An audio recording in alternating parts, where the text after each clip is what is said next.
tassa bhagavato arahato sama sambuddhassa. Namo tassa bhagavato arahato sama sambuddhassa. Namo tassa bhagavato arahato sama sambuddhassa. Kalena dhamma sawanang etang manggala muttamanti.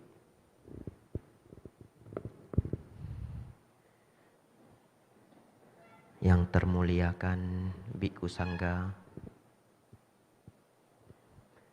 pemimpin puja bakti, para romo dan ramani, serta Bapak Ibu, saudara-saudari semuanya, selamat pagi, Namo Buddhaya.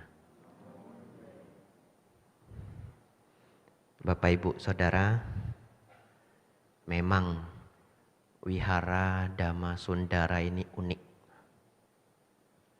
Jumlah bapak-bapaknya lebih banyak dari ibu-ibu. Ini jarang terjadi di mana-mana.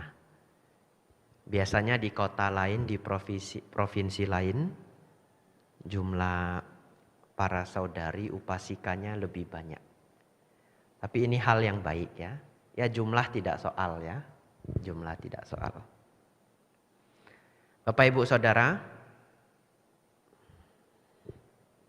pagi hari ini saya akan membahas satu cerita barangkali menjadi kisah persahabatan yang paling sukses. Ya. Jadi kalau bersahabat kemudian jadi tidak sukses, berarti bertemannya bangkrut gitu. Saya pernah berteman bangkrut. Apa artinya berteman bangkrut gitu ya? Soalnya bangkrut itu bahasa Inggris yang artinya tidak hanya bangkrut secara ekonomi. Jadi penggunaan kata bangkrut di bahasa Inggris itu bisa juga artinya merosot begitu. Tapi kalau di bahasa Indonesia, bangkrut ya selalu kita pakai hanya untuk masalah ekonomi.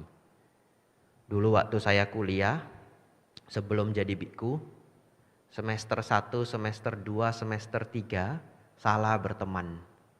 Temannya kurang serius belajar. IP saya bangkrut. Nilainya anjlok. Sampai 2,8. Saya shock. Tidak 3. Wah ini gawat ini kalau tidak 3 ya. Itu jelek sekali. Terus semester keempatnya ganti teman. Apa boleh buat? Yang teman yang lalu ya juga tetap ditemani ya. Tapi ganti tempat duduk. Duduk di depan. Nah berteman dengan yang IP-nya 4. Sampai hari ini selalu jadi kenangan indah. Setelah berteman dengan yang IP 4, ternyata IP saya naik jadi 3,7, lumayan. Ya, dan sampai seterusnya. Jadi akhirnya IPK-nya bisa di atas 3. Nah, Bapak Ibu Saudara, ini kisah tentang pertemanan yang sukses. Murid-murid Sang Buddha ada yang beliau sebut sebagai Mahasawaka. Ya. Sawaka itu artinya murid. Tapi diambil dari bahasa Pali artinya para pendengar. Dari kata awa. AVA. Awa itu artinya mendengar. Jadi nama Pali dari Dewi Kwan Im. Apalagi kalau yang di rumahnya ada Dewi Kwan Im. Ya. Dewi Kwan Im itu bahasa Palinya Awa Loki Teswara. Dari kata awa artinya mendengar. Loki artinya alam atau loka. Ya. Teswara itu artinya dewa yang sangat tinggi derajatnya. Dari kata Isara yang sebenarnya awalnya muncul di budaya India. Ya, jadi pemujaan kepada Avalokiteswara ini dimulai di India, kemudian menyebar ke hampir seluruh negara Buddhis. Hanya di Tiongkok saja Avalokiteswara itu berbentuk dewi, ya. Tetapi di negara lain semuanya berbentuk laki-laki. Jadi kalau Bapak Ibu Saudara ke Candi Mendut, Di sana ada Rupang Awalokiteswara. Bagaimana ciri-ciri Rupang Awalokiteswara? Kepalanya ada Sang Buddha. Ya, itu salah satu ciri-ciri. Jadi kalau ketemu Rupang kuno yang sudah berumur ratusan ribuan tahun, tapi di kepalanya ini ada ukiran Sang Buddha. Nah, itu adalah Awalokiteswara. Nah, jadi kalau digabung, Awa artinya mendengar, Loki artinya alam, Teswara artinya dewa yang sangat tinggi. Kalau digabung artinya seorang Mahadewa yang mendengar segenap alam. Nah, itulah sebabnya orang-orang senang kalau sembayang ke Dewi Kwan Im. Merasa didengar karena beliau pendengar. Ya. Bapak Ibu Saudara, murid-murid Sang Buddha juga disebut dengan akar kata awa, yaitu sawaka. Nah, ada 80 murid Sang Buddha yang terkenal disebut Asiti Mahasawaka. 80 murid utama. Ini kebijaksanaan Sang Buddha, saya pikir. Luar biasa kebijaksanaan ini. Di zaman Sang Buddha, tentu tidak semua murid Sang Buddha itu the best. Ya. Ada yang bangkrut juga. Ada Bante bangkrut namanya. Siapa misalkan yang bangkrut? Bante Dewadatta. Begitu ya. Belajar dengan Sang Buddha sebagai murid yang senior sekali. Tetapi kotoran batinnya tidak berkurang. Nah, ini bangkrut. Kemudian Bante Dewadatta punya murid 500. Ini 500 ikut bangkrut semua, salah pergaulan. Tidak hanya beliau ya, ada beberapa juga murid lain yang tidak berhasil, dalam arti kata kotoran batin tidak berkurang. Tapi kebijaksanaan Sang Buddha itu demikian. Beliau tidak mempersoalkan yang buruk. Murid-murid buruk yang segelintir itu, ya beliau beri nasihat, beliau beri arahan. Tetapi beliau tidak kenalkan ke masyarakat. Itu cara beliau. Ya, jadi beliau tidak menghabiskan waktu untuk misalkan terus mengkritik murid yang buruk, terus memikirkan murid yang buruk, tidak. Murid yang buruk tetap diberikan pengarahan, tetapi beliau menceritakan ke masyarakat murid-murid beliau yang unggul. Ini luar biasanya Sang Buddha. Tidak mengkritik murid yang unggul untuk didengarkan para masyarakat, tetapi terus memuji murid-murid yang unggul. Akhirnya semua masyarakat Buddhis di zaman itu tahu siapa saja murid yang unggul.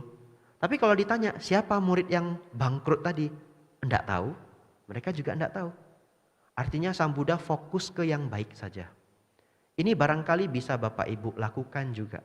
Ya, kalau Bapak Ibu ketemu hal-hal yang kurang baik dalam kehidupan Bapak Ibu, jangan terlalu difokuskan. Pelan-pelan diperbaiki. Fokusnya di mana? Yang baik-baik saja. Nanti yang buruk itu ya tenggelam sendiri. Misalkan begitu. Bahkan mohon maaf. Kalau beneran Bapak Ibu ketemu Bante Dewat seperti Bante Dewadatta di zaman ini. Ya, ketemu biku yang misalkan rada bangkrut ya. Sudah tidak perlu difokuskan. Ya, fokus ke yang baik. Nah, Bapak Ibu Saudara, di antara Mahasawaka ada 2 yang paling unggul. Ini kisah kita hari ini. Bante Sariputta dan Bante Moggallana. Di sini tidak ada. Biasanya kalau ada Rupang, sebelah kanan, sebelah kiri, itu adalah simbolik. Bante Moggallana, Bante Sariputta.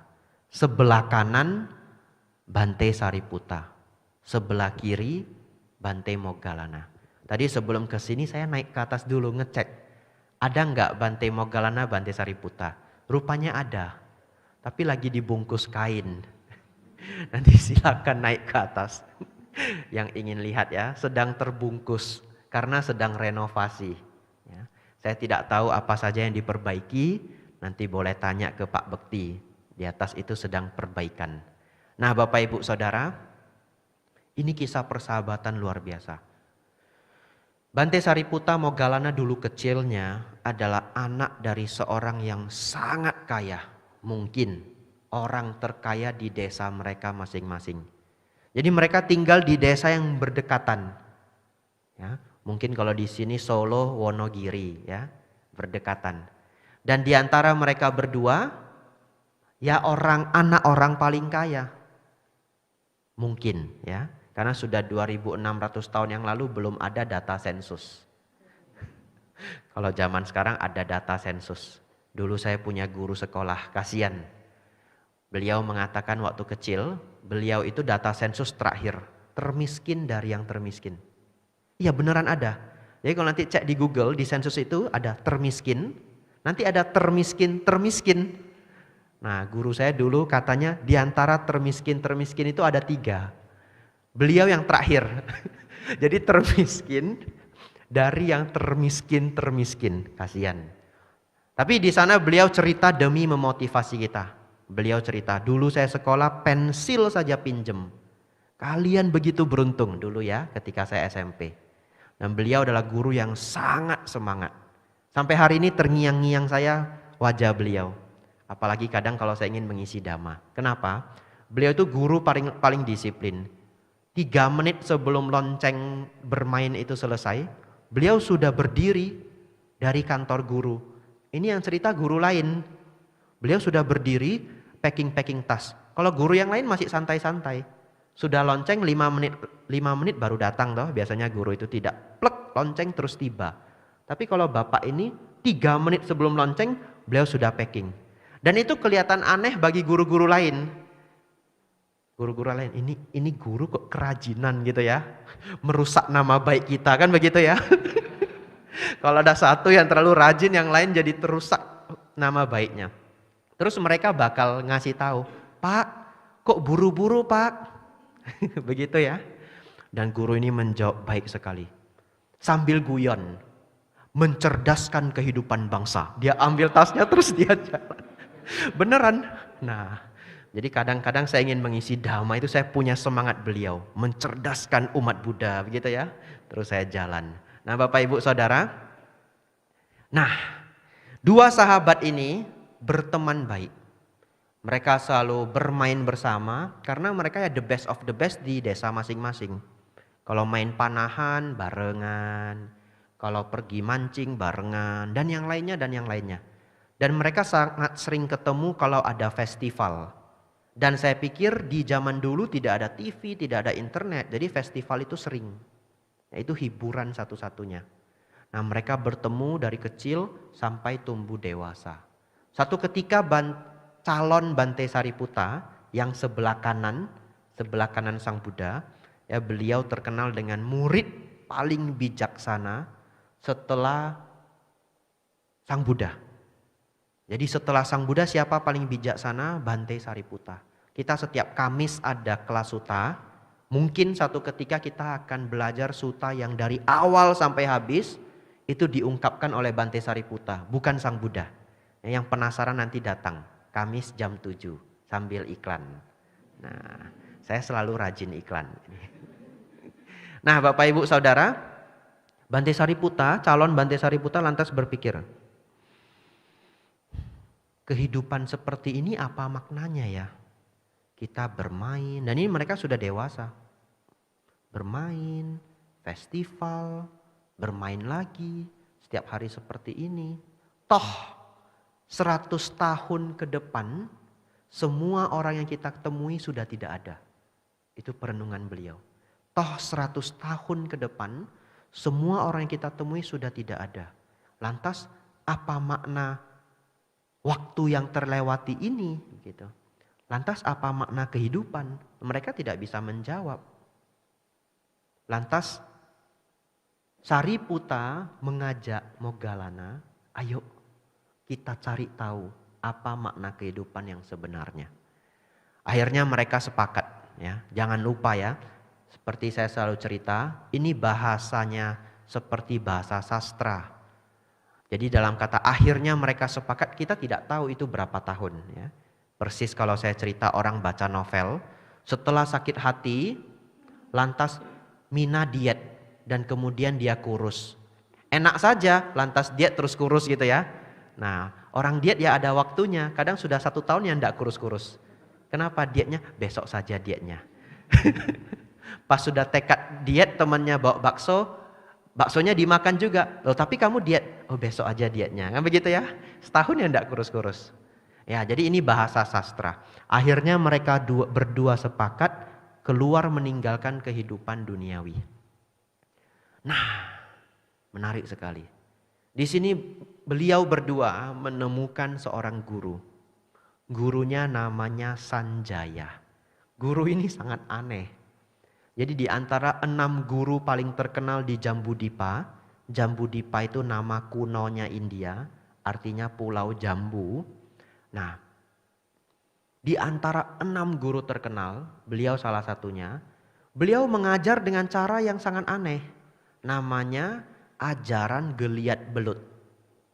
Nah, bagaimana ajaran geliat belut itu? Kalau beliau mendapat pertanyaan, cara jawabnya luar biasa.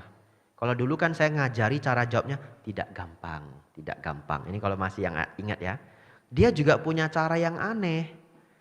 Jadi, kalau orang datang bertanya, "Pertapa, apakah neraka itu ada?" Dia akan menjawab, "Ya, neraka itu ada." "Surga itu ada?" "Ya, surga itu ada." Satu ketika, mungkin minggu depannya, bulan depannya, ada orang lain yang datang bertanya, "Pertapa, bagi saya neraka itu tidak ada." Apa yang dia jawab? "Ya, neraka itu ya tidak ada." "Bagi saya surga itu tidak ada." "Ya, surga itu yang tidak ada." Terus mungkin bulan depannya ada yang datang lagi. "Pertapa, kemarin saya dengar ada orang bertanya apakah neraka ada?" Pertapa jawab ada. Tapi kemudian ada orang nanya, "Pertapa, neraka kan tidak ada." Lah Pertapa jawabnya, "Ya memang tidak ada." Lah hari ini apa yang benar? Ini kan pertanyaan ketiga ya. Pertanyaan ini. Lalu Pertapanya menjawab, "Ya kalau saya ditanya apakah surga ada ya saya jawab ada. Apakah surga memang tidak ada ya saya jawab tidak ada." Lah dengan begitu kan semuanya benar. Jadi akhirnya guru ini terkenal dengan ajaran geliat belut ya, seperti belut yang sulit ditangkap. Nah, kemudian Moggallana dan Sariputta berguru dengan guru ini. Guru ini punya 500 murid. 500 murid itu banyak loh. Coba ruangan ini mungkin tidak 100 ya. Nah, 1, 2, 3, 4, 5, 6. 3 kali 6, 18. 2 baris baru 36. Waduh, 500 murid itu banyak. Ramai sekali. Nah, akhirnya satu ketika, karena Pertapa Sariputta ini sangat cerdas, bijaksana, luar biasa. Dia mulai berpikir, lah ini ikut guru ini tidak ada faedahnya. Semua sudah kita pelajari dari beliau, tapi tidak ada pencapaian yang kita dapatkan. Mungkin ini bukan jawabannya. Akhirnya dia ajak temannya Moggallana untuk keluar dari grup ini. Left chat namanya, keluar dari grup. Ya. Akhirnya mereka berdua keluar. Kemudian mereka berdua membuat janji, kita jalan berpisah saja. Dan kamu ke sana, saya ke sini. Kalau kita menemukan guru yang luar biasa, kita saling ketemuan, kemudian berguru dengan guru ini. Akhirnya mereka berpisah. Tidak tahu bagaimana janjinya. Mereka berpisah. Kemudian Pertapa Sariputta ini setelah perjalanan yang panjang, mungkin juga sudah ke sana kemari, satu ketika bertemu Bante Asaji. Ini kisah yang sangat terkenal. Bertemu Bante Asaji. Ketika bertemu Bante Asaji ini, dia melihat beliau begitu anggun, begitu tenang. Beliau sedang pindapata. Tenang, anggun, berbeda dengan pertapa lain. Di sini tidak ada proyektor. Kalau ada proyektor, saya putarkan bagaimana keadaan pertapa-pertapa di India. Ya beneran jauh sekali. Jauh sekali bentuknya dengan murid-murid Sang Buddha Gautama. Ada salah satu pertapa namanya Pertapa Agori. Nanti silakan cari sendiri di YouTube. Agori. Nah, Agori. Pertapa Agori ini, waduh, bentuknya mengerikan sekali. Seluruh badannya itu seperti berabu. Dan itu adalah abu mayat. Jadi abu mayat dijadiin bedak. warna putih, rambutnya panjang, mengerikan sekali. Dan mereka senang melakukan ritual, mohon maaf agak seram ya, makan mayat. Ya, makan mayat yang tersisa dari pembakaran dan sebagainya. Dan sangat tidak anggun. Jadi kalau kita sudah melihat pertapa ini, kemudian kita ketemu Bante Asaji misalkan, wah anggun luar biasa. Karena murid Sang Buddha harus bersih. Sang Buddha bahkan di dalam Winaya semuanya diatur. Rambut harus bagaimana, kuku harus bagaimana, makan harus bagaimana. Yang pernah ikut Pak Baja tahu ya. Bahkan semua kehidupan itu diatur supaya rapi bersih. Bante Sariputta tersanjung sekali dengan biku ini. Singkat cerita, dia tanya ke Bante ini. Bante, apa yang... Nah, ada 3 pertanyaan, sudah saya catat. Karena pertanyaan ini saya temui juga dalam kehidupan nyata. Jadi ternyata 3 pertanyaan ini masih relevan sampai hari ini. Yang pertama ditanyakan adalah, oh biku, untuk kepentingan siapakah Anda meninggalkan duniawi? Nah, ini relevan. Kenapa? Kalau Bapak Ibu ke Thailand, ini beneran ditanya. Karena orang Thai ada tradisi pabaja sementara 15 hari, 20 hari atau 1 bulan untuk keluarga mereka yang meninggal. Jadi misalkan kalau neneknya meninggal, kakeknya meninggal, dia jadi samanera atau jadi biku. Nah, dengan niatan semua kebajikan yang dia lakukan sepanjang menjadi samanera atau biku dilimpahkan untuk keluarga yang meninggal. Jadi pertanyaan ini beneran ada kalau di Thailand. Tan kap, tan buat พื่อใคร? Kamu ditanya ya, Anda pabaja untuk siapa? Nah, ini pertanyaan pertama. Dan tentu Bante Asaji menjawab demi melenyapkan penderitaan dan sebagainya dan sebagainya. Bukan untuk siapa-siapa, tapi untuk diri sendiri. Jadi jawaban yang paling benar adalah untuk diri sendiri. Bukan pabaja untuk nenek, pabaja untuk kakek. Itu tradisi di Thailand. Ya, tetapi secara tipitaka seseorang memilih menjadi samanera atau biku untuk melenyapkan kotoran batin. Nah, kemudian ditanya, siapa guru Anda? Dan yang kemudian ditanya, ajaran apa yang Anda anut? Ya, ini relevan sampai hari ini. Kadang-kadang ada yang nanya, siapa guru Anda? Kalau ketemu samanera atau biku muda. Tapi nanyanya, Bante, samanera, guru Anda siapa? Ya enggak pernah nanya begitu. Nanyanya apa coba? Samanera dari wihara mana? Betul ya? Nah, dari wihara mana ketahuan gurunya? Bante dari wihara mana? Ya tapi tidak 100% niatnya untuk bertanya seperti ini. Siapa guru Anda? Tapi di Thailand ini beneran ditanya. Maca wat nai kap? Dari wihara mana? Kenapa? Karena di Thailand itu wiharanya sangat banyak. Ada yang wiharanya selalu menghasilkan biku-biku unggulan. Ada wihara yang mungkin lebih rileks ya. Jadi di Thailand ini pertanyaan penting. Lalu yang terakhir, ajaran apa yang Anda anut? Ini juga beneran. Terkadang beberapa umat yang pinter itu ingin tahu bikunya aliran apa. Nah mungkin Bapak Ibu tidak ngerti maksudnya aliran apa. Ya sudah nggak ngerti ya enggak apa-apa gitu. Tetapi dalam ajaran Buddha sendiri masih ada aliran-aliran ya. Apakah aliran kitab kuno, apakah aliran kitab komentar dan yang lainnya dan yang lainnya. Nah kalau zaman sekarang nanyanya bagaimana? Nanyanya begini, Bante, menurut Bante Vipassana dan Samatha itu bedanya bagaimana? Nah itu akan ketahuan bagaimana cara berpikir bikunya. Ya. Nah Bapak Ibu Saudara, setelah bertanya ini Bante Moggallana menjadi yakin, kemudian meminta kepada Bante Asaji memberikan sedikit dhamma. Ya. Lalu beliau mengungkapkan, segala sesuatu yang berkondisi secara alamiahnya memiliki kemunculan. Segala sesuatu yang berkondisi secara alamiahnya memiliki kepadaman. Dari satu kalimat ini beliau menjadi tergugah, dikatakan beliau mencapai sotapana dari kalimat ini. Kemudian menjadi yakin Ajaran dari guru ini luar biasa. Padahal ini baru ketemu muridnya, betul ya? Belum ketemu Sang Buddha. Tapi Bante Asaji sudah mencapai arahat. Nah karena topik kita persahabatan, saya harus cepat-cepat balik ke topik persahabatan.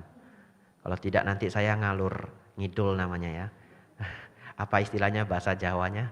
Nah itu betul ya. Nah, mohon maaf mboten ngertos basa Jawi. Nah Bapak Ibu Saudara, kemudian Pertapa Sariputta ini cepat-cepat pergi mencari Pertapa Moggallana. Inilah indahnya persahabatan mereka. Harusnya kalau dia mendapatkan apa yang penting bagi dirinya, untuk diri saya dulu ya. Tapi tidak. Beliau cepat-cepat pergi mencari Moggallana.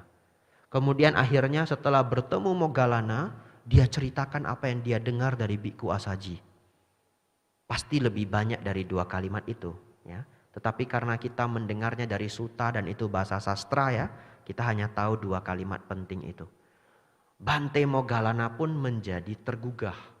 Kemudian yakin bahwa ini guru yang luar biasa. Ini momen yang sangat bersejarah. Bapak Ibu perlu tahu ini. Sehingga Bapak Ibu setiap kali kalau nanti melihat 2 rupang di kiri kanan Sang Buddha, Bapak Ibu punya ketergugahan. Akhirnya 2 pertapa itu, Sariputta dan Moggallana mendatangi Sang Buddha. Nah ini momen bersejarahnya. Sang Buddha ketika itu sedang duduk ditemani beberapa biku lainnya. Begitu melihat mereka berdua datang dari jauh, belum tiba, baru datang dari jauh, Sang Buddha sudah ngomong begini kepada yang ada di sekelilingnya. Lihatlah mereka berdua yang datang. Nah ini saya bulu kuduk merinding ini, goosebumps. Lihatlah mereka berdua yang datang. Dan mereka seluruh yang hadir itu melihat 2 orang itu yang datang jalan dari jauh. Itulah kelak tangan kanan dan tangan kiriku. Itulah luar biasanya Sang Buddha. Ini kalau dibuat film ini the best scene itu. Ya. Scene terbaik. 2 datang, belum ketemu ya, belum kenalan. Beliau sudah mengatakan, lihatlah mereka berdua itu. Kelak akan menjadi murid terunggul saya. Bapak Ibu Saudara, begitu mereka berdua datang disambut dengan sangat baik oleh Sang Buddha. Kemudian mereka berdua belajar sangat serius. Hingga kita kenal hari ini Bante Sariputta dan Bante Moggallana. Bante Sariputta yang maha bijaksana. Bante Moggallana maha sakti. Jadi kalau ditanya siapa murid Sang Buddha yang paling sakti? Bante Maha Moggallana. Terserah Bapak Ibu senang kesaktian atau senang kebijaksanaan ya. Nah dikatakan Bante Moggallana ini yang paling sakti setelah Sang Buddha. Kesaktiannya hampir menyamai Sang Buddha. Sedangkan Bante Sariputta kebijaksanaannya hampir menyamai Sang Buddha. Tapi harus pilih satu. Senangnya sakti atau senangnya bijaksana. Nah Bapak Ibu Saudara ada yang menarik. Seketika mereka telah ditabiskan menjadi biku, mereka belum arahat. Belum mencapai tingkat kesucian tertinggi. Bante Moggallana lantas berlatih sangat berat dalam pertapaan. Orang yang ingin sakti senangnya pertapaan. Nanti boleh ke Candi Ceto ya, praktek pertapaan. Bapak Ibu Saudara, Bante Moggallana meditasi sangat serius demi melenyapkan kotoran batin. Sampai-sampai satu ketika mengalami rasa kantuk luar biasa. Dan Sang Buddha mendatangi Bante Moggallana memberi semangat, mengajarkan beberapa cara. Ya, salah satu cara paling terkenal kalau ngantuk mengusap ini daun telinga. Ya, sebenarnya ada step-stepnya.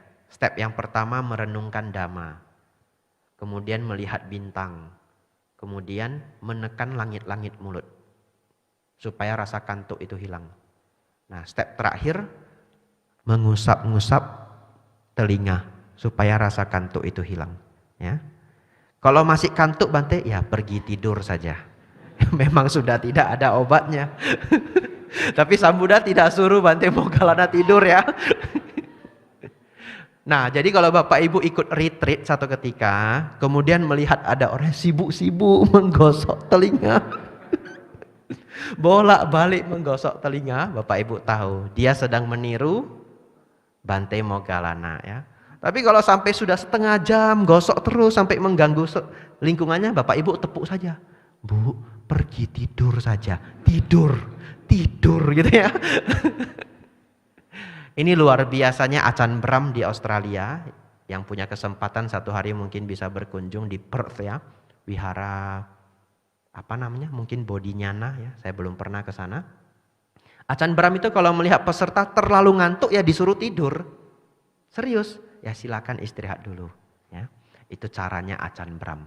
Tapi Sang Buddha tidak, ini gosok-gosok telinga. Setelah 1 minggu Bante Moggallana mencapai arahat. Dikatakan sebagai pencapaian arahat dengan cara yang sulit. Karena sulit ya, mempertahankan berbagai macam rintangan. Bagaimana Bante Sariputta? Ini orang bijaksana ya. Orang bijaksana mah tidak mau repot ya. Tidak, beliaunya rileks saja, ikut Sang Buddha berkhotbah, beliaunya ikut, dengarkan khotbah Sang Buddha. Tentu tetap bermeditasi, hanya tidak sekeras Moggallana. Setelah 2 minggu, satu ketika ikut Sang Buddha memberi khotbah, Bante Sariputta itu menemani sambil mengipas-ngipas. Saya juga dikipas-kipas ini sama Daikin. Saya dikipas Daikin ya. Kalau Sang Buddha dulu dikipas Bante Sariputta. Sambil mengipas tentu beliau konsentrasi luar biasa. Mendengar apa yang diajarkan Sang Buddha. Bapak Ibu mungkin tidak tahu Bante Sariputta sebijaksana apa. Sampai Bapak Ibu pernah membaca 1-2 sutta dari beliau. Beliau benar-benar bijaksana. Saya pernah baca 1 sutta di Majjhima Nikaya. Setelah itu saya terkagum-kagum. Karena bahkan saya yang sebagai orang modern, jarak kita 2600 tahun, saya tidak pernah memikirkan hal seperti ini. Waduh, sebijaksana apa Bante Sariputta? Ini beda 2600 tahun. Zaman dulu tidak ada buku, tidak ada internet. Zaman sekarang kita belajar jauh lebih banyak daripada orang kuno. Tapi orang kuno bisa mengatakan hal demikian, benar-benar luar biasa bijaksana. Bapak Ibu Saudara, sembari mendengarkan khotbah Sang Buddha, Bante Sariputta menembus pencerahan. Beliau mencapai kebijaksanaan. Mencapai kearahatan. Pencapaian beliau dikenal sebagai jalan yang mudah. Jadi tadi Bapak Ibu silakan pilih. Yang mau sakti, jalan yang sulit. Yang mau bijaksana, jalan yang mudah. Dua-duanya boleh. Kan dua-duanya tidak bangkrut, begitu ya. Dua-duanya sukses. Saya yang gampang saja, begitu. Bapak Ibu Saudara, akhirnya mereka berdua mencapai arahat. Kemudian sepanjang hidup beliau berdua mengajarkan dhamma, kemudian membawa murid-murid lainnya mencapai arahat. Di masa yang akan datang, beliau berdua juga akhirnya punya kelompok masing-masing. Jadi ada kelompok murid Bante Moggallana, kelompok murid Bante Sariputta. Dan beliau berdua tetap menjadi sahabat sampai akhir hayat. Ini bagi saya Bapak Ibu, kisah persahabatan paling sukses. Bagaimana tidak?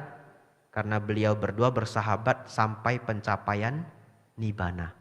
Jadi kalau Bapak Ibu yang hari ini datang dengan temannya, nah ini contoh teman yang akan menuju kesuksesan. Bareng-bareng datang ke wihara. Saya pikir tidak banyak orang yang punya kegiatan seperti itu ya. Minggu pagi mau bangun pagi-pagi datang ke wihara ya. Itu bukan kegiatan mayoritas begitu. Bapak Ibu Saudara, bagian terakhir saya mencatat di dalam Anguttara Nikaya ya, ada nasihat Sang Buddha apa yang disebut teman yang baik.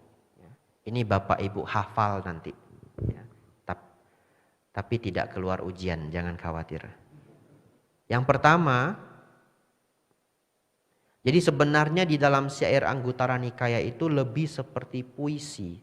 Disusun sedikit seperti puisi, tidak ada nomornya. Ya, tetapi kalau kita baca pelan-pelan akan ada 7 poin. Yang pertama, dan Bapak Ibu, 7 ini benar-benar bagus. Benar-benar bagus. Jadi Bapak Ibu konsentrasi. Yang pertama, ia memberikan apa yang indah, yang sulit diberikan. Itu contoh teman yang baik. Jadi bukan ngasih barang yang dia sudah tidak mau. Ya kalau ngasih barang yang dia sudah tidak mau ya juga enggak apa-apa. Tapi jangan selalu begitu ya. Selalu ngasih yang dia enggak mau saja. Tetapi juga ada momen di mana ia memberikan apa yang indah dan sulit diberikan. Ini benar-benar saya praktekkan ketika masih umat. Kalau ada teman yang ulang tahun, ada yang nikahan, saya berusaha benar-benar memberi yang terbaik. Yang bahkan itu mungkin kalau bagi diri saya sendiri saya nggak rela beli barang itu gitu. Ngerti ya? Karena saya juga masuk tim orang hemat gitu. Nah, katanya orang totok. Kalau HP belum rusak belum ganti begitu. Itu namanya orang totok gitu. Nah, tapi kalau untuk menghadiahkan ke teman saya sangat rela. Dan itu latihan yang baik ya.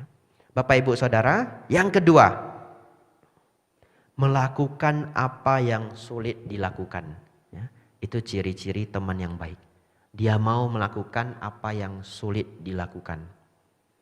Yang ketiga, nah ini baik sekali Bapak Ibu pahami. Bertahan bahkan dalam kesakitan dan kalimat-kalimat yang mengiris hati. Apa maksudnya? Nah begini, Bapak Ibu Saudara, dalam persahabatan kadang-kadang ada masa-masa yang sulit. Kadang-kadang teman kita sendiri bisa berkata apa yang kasar sekali, kemudian kita sakit hati luar biasa. Tapi poinnya ini berharga sekali Bapak Ibu hafal dalam pikiran Bapak Ibu. Kalau Bapak Ibu tahu teman Bapak Ibu itu orang baik, bukan orang yang senang melukai hati orang lain, ya, bukan yang senang mengucapkan kata kasar demi kepuasan, tapi dia ya memang orang baik selama ini. Sudah berteman 7 tahun, 8 tahun. Ingat, orang itu kadang-kadang bisa mengucapkan kata yang salah. Apakah dia sedang sangat stres, sedang sangat banyak masalah, sedang sumpek, dia nggak bisa ceritain ke kita rahasia-rahasia hidupnya, betul ya? Tapi yang keluar hanya kata yang kasar sekali. Ini tolak ukurnya. Jangan ambil kata kasar itu sebagai tolak ukur. Bapak Ibu boleh sakit hati, boleh, tapi jangan sampai kelamaan. Ya, 3-4 hari ya sudah sembuh. Renungkan apa? Ya dia selama ini teman yang orangnya memang baik. Ya sudahlah. Ya berteman 5 tahun, 6 tahun, 1 hari dia berkata kasar, silap, berkata apa yang tidak menyenangkan. Ya sudahlah, namanya manusia. Begitu ya. Kadang kita juga bisa begitu. Nah, jadi tolak ukurnya adalah dia orangnya baik. Kita jangan karena satu kalimat itu kita kehilangan teman yang baik. Bapak Ibu mungkin tidak tahu betapa sulitnya punya teman yang baik. Ya. Jadi jangan gampang kehilangan satu teman baik hanya karena chatnya lama dibalas. Iya, nelpon kok enggak diangkat. Ya. Saya pernah kehilangan satu teman yang menurut saya dia orangnya baik. Nelpon saya jam 10.30, ya tidak saya angkat, saya sudah ngantuk sekali dan besok ada acara sangat penting. Kalau saya angkat, kalau ngomongnya 1,5 jam, besok saya mati. Iya, itu masa Pak Baja. Di sini ada Willy, ada Pak Joni tahu. Masa Pak Baja itu saya seberapa capeknya, pagi-pagi sudah harus bangun. Dia menelpon saya 10.30 malam, bagaimana saya angkat? Betul ya? Nah kalau orang nelpon kan kita tidak bisa nyetop apa yang dia omongkan. Nah, tapi dia sudah nelpon saya 3-4 kali. Dan tidak pernah hal yang penting. Kecuali dia tidak pernah menelpon. Kita khawatir juga 10.30 malam tiba-tiba menelpon. Pasti ada yang penting. Tapi tidak pernah hal yang penting. Nah tapi ini contoh. Tapi setelah itu beneran. Sepertinya sakit hati dan stop. Nah tapi itu bukan hal yang baik. Jadi Bapak Ibu satu hari nelpon temannya tidak diangkat. Sesekali ya dipikirkanlah kenapa demikian. Dan kalau dia orang yang baik ya jangan terlalu dipikirkan. Ya. Selanjutnya. Ia menceritakan rahasianya kepadamu. Ya, ini ciri-ciri teman yang baik. Tapi harus komplit sama yang nomor 5. Kalau enggak komplit sama nomor 5, gawat juga ini. Yang nomor 5, ia menjaga rahasia Anda. Saya pikir ini yang sangat berharga. Sulit ketemu teman yang mau menjaga rahasia kita. Saya cerita ke kamu, kamu jangan ngomong ya ke orang-orang. Iya, saya nggak ngomong. Tapi nanti dia cerita lagi ke orang dengan mengatakan, tapi kamu jangan ngomong-ngomong loh. Dia bilang rahasia, nanti saya nggak enak sama dia. Enggak, saya nggak ngomong kan begitu ya. Terus yang orang yang ketiga ngomong nggak ke orang keempat? Yang ngomong ya, sambil ngomong apa? Tapi ini rahasia loh. Kamu jangan ngomong sama orang ya, ini rahasia nanti saya nggak enak. Saya udah dititipin kalau ini rahasia. Kalau gitu ngapain pakai kata rahasia? Iya toh, ngapain pakai kata rahasia? Jadi nggak rahasia. Kadang-kadang ada orang yang sampai-sampai dia broadcast. Ada teman saya, walaupun dia nggak tulis namanya ya. Aduh gawat. Nah, jadi nomor 4 ia menceritakan rahasianya, nomor 5 ia menjaga rahasia Anda. Ya. Nomor 6. Ketika nasib buruk menimpa, ia tidak meninggalkanmu. Ya. Ya, ketika nasib buruk menimpa, ia tidak meninggalkanmu. Terakhir. Nah, ini juga bagus sekali untuk dipahami ya. Ketika Anda jatuh, ia tidak merendahkan Anda. Ya. Jadi kalau Bapak Ibu ketemu teman, dia jatuh, dia gagal, jangan lesu-lesuin, dalam arti kata dia ceritain, aduh ini saya nggak kepikir, saya ditipu beneran orangnya pergi, ini saya rugi nih 700 juta. Lah dia sudah rugi 700 juta, itu tabungan dia bertahun-tahun ya, orang sudah stres. Bapak Ibu jangan nambahin stresnya. Kan saya sudah bilang dari kemarin-kemarin, dia itu penipu, kamu ini wah panjang 1 jam. Wah dia makin stres ya. Nah itu merendahkan dia. Oleh karena itu Bapak Ibu, ketika Anda jatuh, ia tidak merendahkan Anda. 7 ini ciri-ciri teman yang baik. Tapi pertanyaannya, sudahkah Bapak Ibu jadi teman yang baik? Betul ya? Karena apa yang kita berikan itulah yang kita dapat. Ya. Jadi Bapak Ibu jadilah juga teman yang baik. Semoga Bapak Ibu dalam perjalanan kehidupan mendapat teman yang baik. Sudah 40 menit ya. Biasa ceramah puja bakti itu 40 menit. Tapi saya ingin mengulang 7 ini secara cepat saja. Ya, sebagai pengingat untuk Bapak Ibu semua. Teman yang baik itu, ia memberikan apa yang indah, yang sulit diberikan. Yang kedua, melakukan apa yang sulit dilakukan. 3, bertahan bahkan dalam kesakitan dan kalimat-kalimat yang mengiris hati. 4, ia menceritakan rahasianya kepadamu. 5, ia menjaga rahasia Anda. 6, ketika nasib buruk menimpa, ia tidak meninggalkanmu. 7, ketika Anda jatuh, ia tidak merendahkan Anda. Ya. Supaya lebih gampang lagi dihafal, kita buat jadi 3 kelompok. Ya. Yang pertama, ia memberikan apa yang sulit diberikan, melakukan yang sulit dilakukan, dan bertahan walaupun dalam kesakitan dan kalimat-kalimat yang mengiris hati. Ini kelompok yang pertama. Memberikan yang sulit, bertahan dalam kesakitan. 2, ia menceritakan rahasianya kepadamu dan menjaga rahasia Anda. Dan ketiga, ketika Anda jatuh, ia tidak meninggalkanmu dan tidak merendahkanmu. Ya. Bapak Ibu Saudara, hari ini kita mendengar kisah persahabatan terbaik dari kedua mahasawaka, murid unggul Sang Buddha. Ada 80 mahasawaka, jadi masih banyak cerita. Kalau diceritakan semua kita ndak pulang. Ini menjadi ingatan yang baik, semoga bisa dipraktekkan. Semoga Bapak Ibu semakin maju dalam Dhamma. Sabe sata bhavantu sukhitata. Semoga semua makhluk hidup berbahagia.